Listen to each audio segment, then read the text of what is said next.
Guys what's up, कैसे हैं आप सभी लोग। मैं तो बहुत अच्छी हूं और मैं उम्मीद करती हूं कि आप लोग मेरा वीडियोस देख रहे हैं और उसको एंजॉय भी कर रहे हैं। और गाइस आपको मेरा वीडियो कैसा लगता है कैसा नहीं, टाइम टू टाइम आप लोग अगर कमेंट सेक्शन में मुझे बताते भी रहेंगे तो मैं और ज़्यादा इम्प्रूव करती रहूँगी। अगर आपके पास कोई भी आइडियाज़ या फीडबैक आइडियाज़ हैं मुझे कि मैं वहाँ पर जाऊँ, उस जगह एक्सप्लोर करूँ, तो मैं वो भी करूँगी। तो आप मुझे साथ आइडियाज़ अपने शेयर कर सकते हैं। जैसा कि आपने मेरे इसमें कैप्शन में पढ़ लिया होगा कि ये वीडियो किस बारे में है। जी हाँ, ये वीडियो मैं बना रही हूँ गोवा के बारे में, क्योंकि अभी रिसेंटली ही मैंने गोवा विज़िट किया है। अगर जो मेरे चैनल पे फर्स्ट टाइम आ रहे हैं तो उनको मैं बताना चाहूँगी कि आप मेरे चैनल पे विज़िट करिए और आपको मेरे गोवा के व्लॉग्स दिखेंगे जो मैंने बनाए थे। ऑल्दो वो वीडियोस उतने मैंने क्लियर नहीं किए थे, बट वो वही वीडियोस हैं जो मैंने वहाँ एक्सपीरियंस किया है और जो मुझे टाइम मिल सका तो मैंने आपको उस वीडियो को बना के दिखाया है।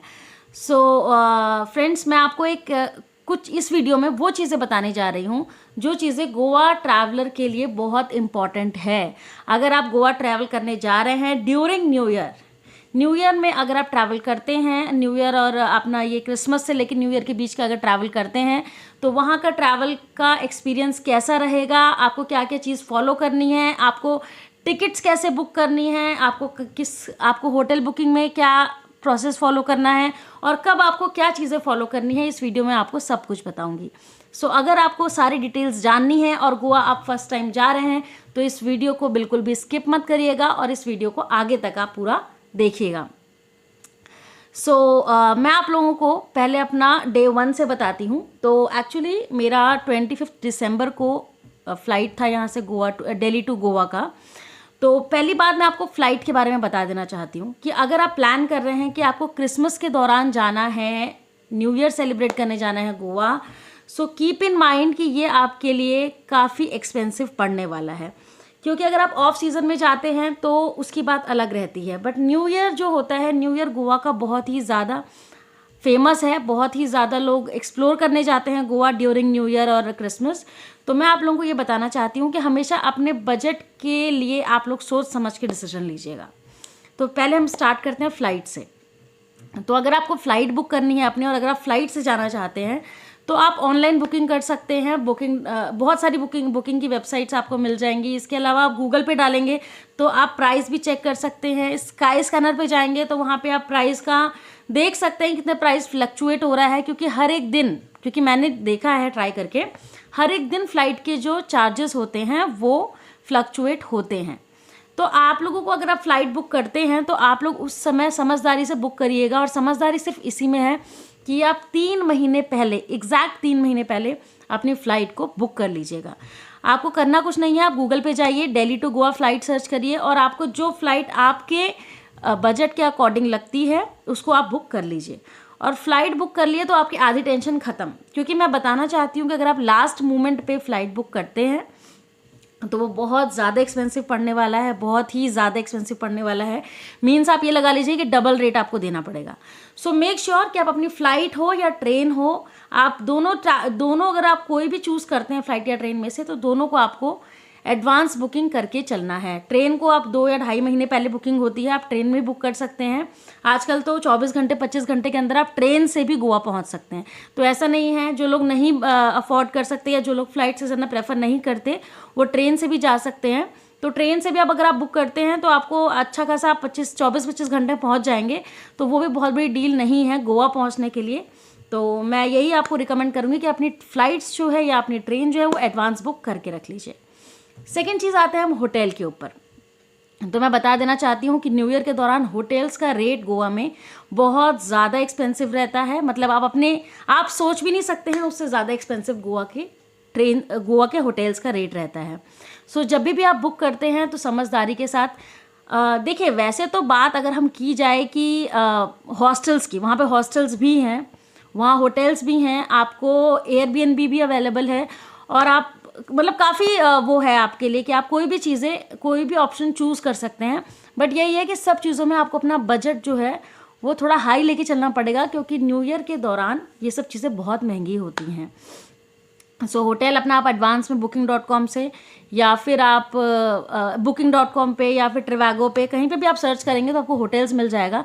तो अपना होटल एडवांस में बुक करके रख लीजिएगा, क्योंकि अगर आप लास्ट मोमेंट पे सोच रहे हैं कि वहाँ जाके बुक करेंगे या 10 दिन पहले करेंगे, 1 हफ्ते पहले करेंगे, तो वो स्मार्ट डिसीजन नहीं है, क्योंकि होटल बुकिंग में आपके पैसे बहुत ज़्यादा लग जाएंगे, बहुत ज़्यादा।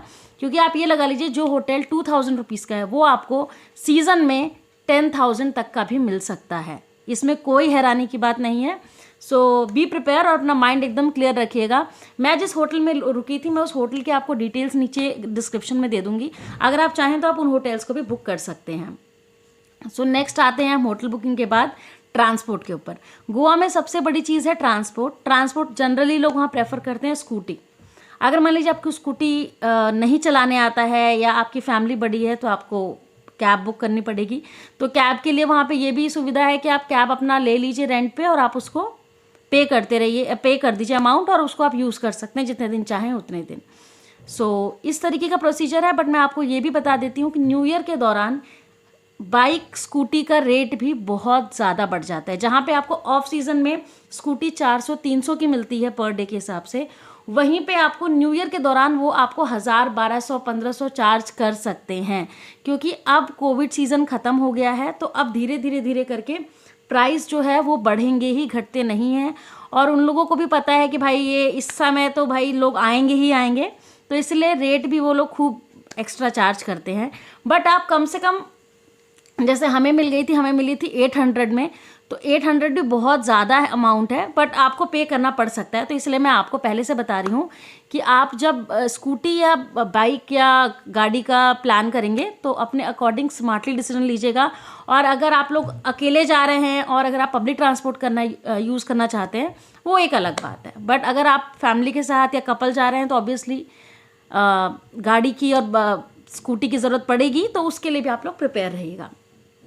गाइज ये हो गया आपका ट्रांसपोर्ट, फ्लाइट और होटल। नेक्स्ट हम आते हैं वहाँ के बीचेस के बारे में और वहाँ की एक्टिविटीज़ के बारे में।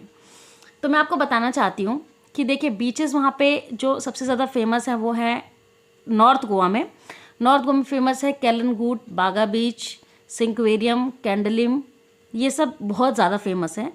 अंजुना का भी आपने नाम काफ़ी सुना होगा कि अंजुना भी बहुत फेमस है। बट मैं आपको बताना चाहती हूँ ये सारे बीचेस जो हैं, इन सब बीचेस की एक अलग अलग क्वालिटीज़ हैं। बागा बीच और कैलनगूट में हम गए थे, तो मैं अपना पर्सनल एक्सपीरियंस शेयर कर रही हूँ, हर किसी की अपनी चॉइस होती है। तो मुझे कैलनगूट और बागा बीच में एक चीज़ अच्छे थे, बीचेस तो सारे ही अच्छे हैं गोवा में, नो डाउट।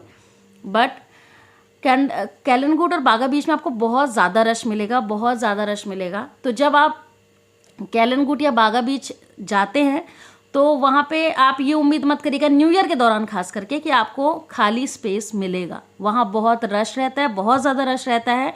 और आई डोंट नो इतना रश कहाँ से आता है, बट सीरियसली बहुत ज़्यादा रश रहता है।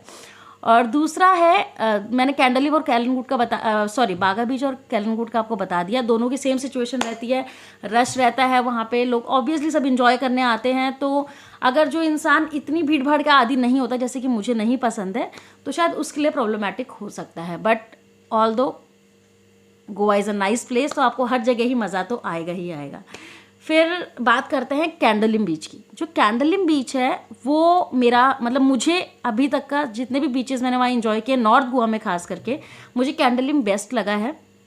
वहाँ पे क्राउड भी होता है, बट उतना ज़्यादा क्राउड नहीं होता कि आपको लगे कि भाई बहुत ज़्यादा रश है, बहुत भीड़ है, और जो भी सिचुएशंस एज अ कपल या एज अ फैमिली मेम्बर आपको फेस करनी पड़ती है, तो ऐसा कुछ भी नहीं है। आप अपना इंजॉय कर सकते हैं कैंडलिम में। दिन में अगर आप जाते हैं तो भी वहाँ पे बहुत सारे शैक्स ओपन रहते हैं और वहाँ बेड्स मिलते हैं लोगों को। और बेड से याद आया कि मैं आपको एक चीज़ बता देती हूँ कि जब भी आप न्यू ईयर के दौरान जाएंगे तो वहाँ जब बेड्स आप लेंगे तो आपको बहुत सारे लोग मिलेंगे जो आपको ये बताएंगे कि बेड्स हम आपको इतने में दे रहे हैं पर आवर, कोई 400 बोलेगा, कोई 500, कोई 800।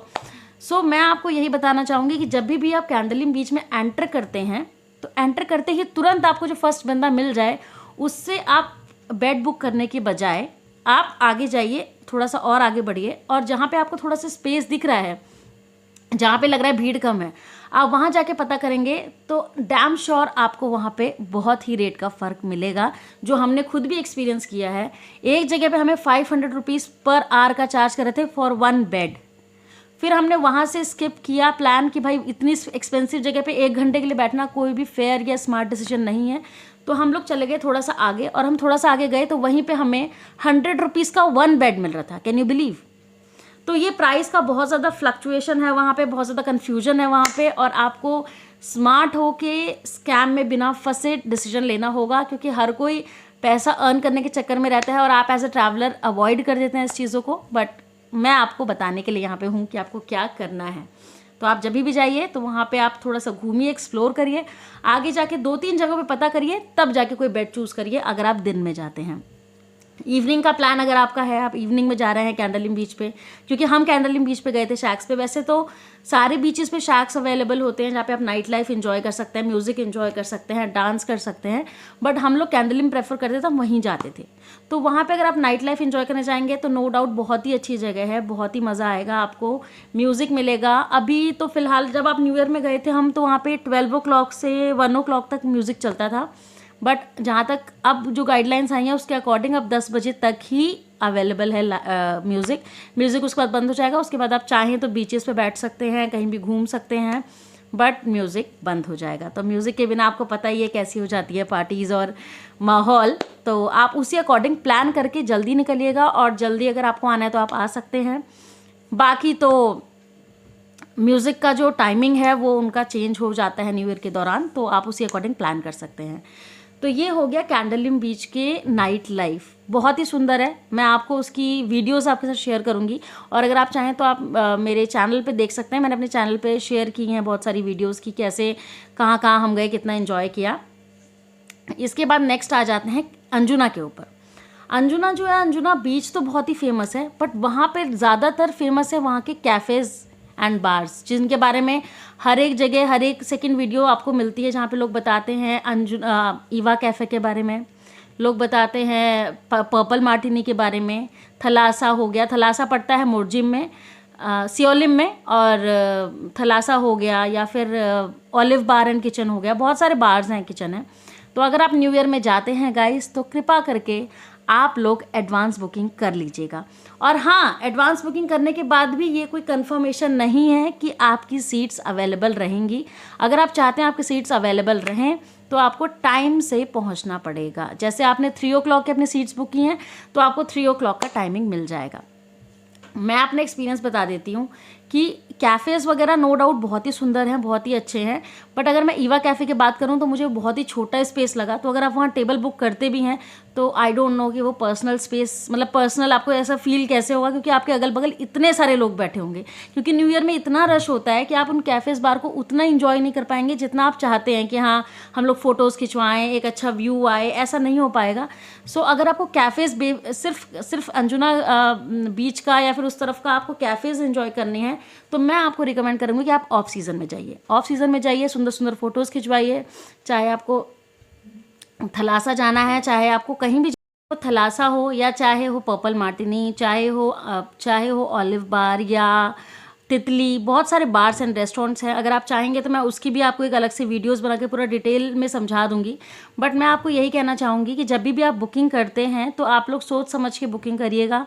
पूरा ये देख लीजिएगा कि आप किस दिन कर रहे हैं, क्या टाइमिंग्स है, टाइमिंग्स को फॉलो करते हुए आप अपना प्लान बनाइएगा कैफ़े और बार्स का। और यहाँ पे मैं एक और चीज़ आप लोगों को एक्सप्लेन कर देना चाहती हूँ दोस्तों, कि जब आप जाएंगे वहाँ पे बुकिंग करने के बाद, तो आप 1 घंटे 1.5 घंटे का मार्जिन लेके अपने होटल से निकलिएगा, क्योंकि न्यू ईयर के दौरान आपको वहाँ पे बहुत ज़्यादा ट्रैफिक मिलने वाला है। ट्रैफिक होगा नेक्स्ट लेवल का, और आपको शायद रास्ता बदलना पड़ सकता है, आपको शायद कोई दूसरा रूट लेना पड़ सकता है, या फिर आपको वो जो लोकेशन है वहाँ से आप भटक भी जाएंगे। तो इसीलिए आप गूगल मैप को फॉलो करते हुए और अपना टाइम एक्स्ट्रा लेते हुए, अगर आपकी 3 o'clock की सीट्स बुक हैं तो आपको 1 o'clock निकलना पड़ेगा, तभी आप अपने डेस्टिनेशन में पहुंच पाएंगे। क्योंकि अब सनबर्न भी स्टार्ट हो गया है, और सनबर्न के दौरान और ज़्यादा रश हो जाता है। सो ये चीज़ें अपने दिमाग में रखते हुए तब आप अपने इस ट्रिप का प्लान बनाइएगा। तो ये हो गया आपके कैफ़ेज़ बार्स हो गए, आपको मैंने कैंडलिम और इन सब चीज़ों का बता दिया है। दूसरी चीज़ ये है कि अगर आपको न्यू ईयर में न्यू ईयर सेलिब्रेशन करना है, न्यू ईयर ईव को 31st ईव को, तो उसके लिए इस पे बिल्कुल डिपेंड मत रहिएगा कि आप रैंडमली कहीं भी किसी भी रेस्टोरेंट या बार में विज़िट करेंगे और आप इन्जॉय कर लेंगे। ऐसा बिल्कुल भी नहीं है। जब आप जाएंगे वहाँ पे तो आपको पहले एडवांस बुकिंग टेबल की करनी पड़ेगी। जब आप टेबल बुकिंग कर देंगे तभी आप किसी होटल या बार में जा सकते हैं। फॉर एग्जांपल मैं आपको बता देती हूँ, जैसे हमें बुक करना था न्यू ईयर ईव के लिए, तो हम टोमेटोज़ में गए क्योंकि टोमेटोज़ में डील चल रही थी। आप जब वहाँ जाएंगे आपको बहुत सारे रेस्टोरेंट्स, बार में, कैफ़ेज़ में, इनफैक्ट शैक्स पे भी डील्स मिलती हैं जहाँ पे वो आपको बताएंगे कपल एंट्री के क्या चार्जेस हैं, उसमें फूड ड्रिंक्स क्या इंक्लूडेड है या आला काटे पे है, वो सब कुछ आपको बताएंगे। और उसमें क्या होता है कि वो आपको चार्जेस भी बता देंगे कि इतने कपल एंट्री के चार्जेस हैं, इतने स्टैग एंट्री के हैं, तो आपको सारी चीज़ें पता चल जाएंगी। कुछ बार्स ऐसे भी होते हैं जहाँ पे लड़कियों के लिए फ्री होता है, लेडीज़ एंट्री फ्री होती है। तो आप ऐसा भी चीज़ मतलब ऐसी भी डील्स आप ढूंढ सकते हैं, एक्सप्लोर कर सकते हैं, वहाँ पता कर सकते हैं। बागा बीच पे भी, टीटोज़ लेन पे, कैलनगुड पे, हर जगह पे इनफैक्ट आपको डील्स मिल जाएगा। डील्स की कोई प्रॉब्लम नहीं है, बट अपना बजट और अपनी जेब आपको थोड़ी सी हल्की करनी पड़ेगी, क्योंकि आप ये बिल्कुल भी उम्मीद मत करिएगा कि न्यू ईयर के दिन आपको सस्ती डील मिलेगी। और दूसरी चीज़ ये है कि वहाँ पे फूड ड्रिंक्स के भी रेट बढ़ जाते हैं न्यू ईयर वाले दिन, तो वो भी आप अपना बजट देखते हुए, डील्स देखते हुए तब आप इन्वेस्ट करिएगा। बट नो डाउट, अगर मैं गोवा की बात करूं और इन्वेस्टमेंट की बात करूं तो सीरियसली आप गोवा में जब भी जाएंगे न्यू ईयर के दौरान, क्रिसमस के दौरान, और अगर आप मेरे अकॉर्डिंग जैसे मैंने आपको बताया है और आप प्लान करके जाएंगे तो आपकी ट्रिप नो डाउट बहुत ही अच्छी होगी, जैसे हमारी भी बहुत अच्छी थी।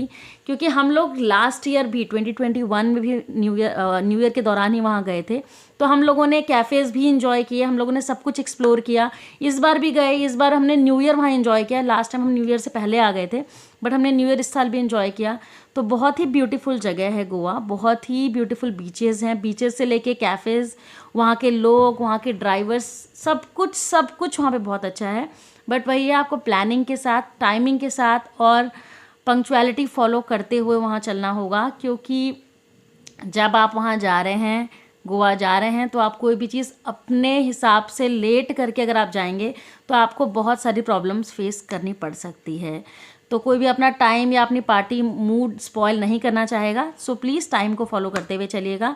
दूसरी चीज़ मोस्ट इंपॉर्टेंट मैं बताना चाहती हूँ कि जब आप लोग अपना कैब बुक करेंगे या आप अपनी स्कूटी लेते हैं, तो स्कूटी लेने से पहले, चाबी लेने से पहले आप उसकी प्रॉपर वीडियोज़ बना लीजिएगा, क्योंकि अगर उसमें कोई भी डैमेज होता है तो उस डैमेज के चार्जेस आपको भरने पड़ेंगे।